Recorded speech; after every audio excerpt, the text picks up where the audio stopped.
Hi, we're Ciro and Gavin from the Expresso show, SABC3, and we want to start by chatting about the festival itself. Now, we imagine that the Lamborghini boardroom with their latest cars is perhaps a sort of a room full of 7-year-olds and some oil sheiks. So do you have a similar brains trust that comes up with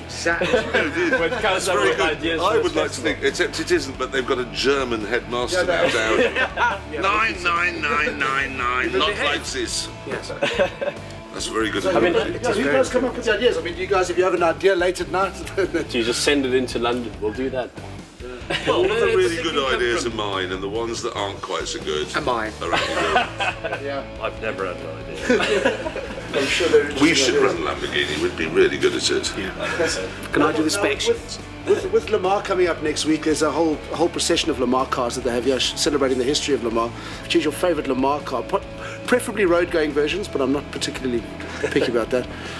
Correct me if I'm wrong, but the car that we dropped, that was an Audi diesel Lamar, wasn't it? Yes, it was. Yeah, that one. Simply because it provided me with one of the funniest moments of my entire life. Well, no, we'd been lent it by Audi to present in this show, in the live show, to the audience. And so we had a big lot of noise, and there it is, and it was lowered from the ceiling, and it looked amazing. But then there was a sort of doing, and one of the chains broke. We were backstage, and suddenly every person in a black t-shirt, all the behind-the-scenes guys, were tearing about in a big panic, and we were in the middle of it. I'm sorry to say, rolling about laughing. It was just. I've never laughed as much because I peeped round the curtains, and there it was, upside down, swinging. This priceless Le Mans winning. But Audi had lent us, and we would have had to say, we're very sorry, we dropped it. We didn't crash it, we dropped it. You watch Top Gear and they say, those things don't really happen. It's faked and it's staged and it's scripted. It isn't. It fell off. Nobody set it up that way. It's just. We were filming in Spain last week, and everyone was out at stage, and Richard Hammond got into his Ferrari outside of the hotel in the morning and promptly drove it into a bollard. And everybody will say, that was fate. And you go, people were looking, I'm still blushing. It was agony. The best stadium to host something like this. I mean, I think that's.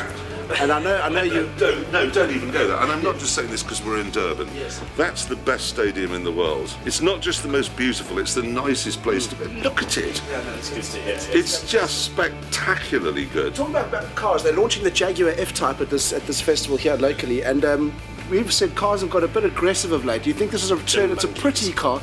Do you think this is a return to pretty? Do you think that hopefully it'll be some sort of design theme? If you think it's pretty. Can I do that one? Because you two haven't driven the F-Type yet. Sat in it, I haven't driven it yet. It is an unbelievably pretty car. Yes. But it has two catastrophic problems. Three, actually. One is it has no boot trunk if you're American. If you have a space saver wheel. Two, if you drive in a town at slow speed, it has the worst ride. It's the most uncomfortable thing you've ever been on. And three, it is quite expensive. Okay. But it is God, it's pretty. Oh, you drive it and you go, I sort of don't care. Because you go past a shop window, you look at yourself. You go past a shop window and you go, and then there's a bus and you don't look so good anymore. Yeah, exactly. Just quickly, chatting about motorsports. Drifting, right? It's sort of pointless. There we go. I compare it to jazz. It's like playing jazz. The only person who's having fun is the person who's actually doing it. I don't think anyone else. I cannot see the relevance of drifting. I'm not a big fan of motorsport. I find a lot of it quite boring and I get annoyed with it. But I can sort of see the relevance of setting the car up so that it corners well, the handling is benign, blah, blah, blah, all that rubbish. But drifting, there is no point to drifting. Is there? You don't think there's any point to drifting? James May, let me ask you a question, and you must answer honestly. Yes. Can you drift a car? No. But I think what he said is absolutely right. The only person having the most fun is the one doing it. To be honest, I'm extremely bone idle. I am, you know me, I'm really lazy. So if someone says, drive around that corner, right, I'll drive around that corner at 30 miles an hour. I'd like to do that.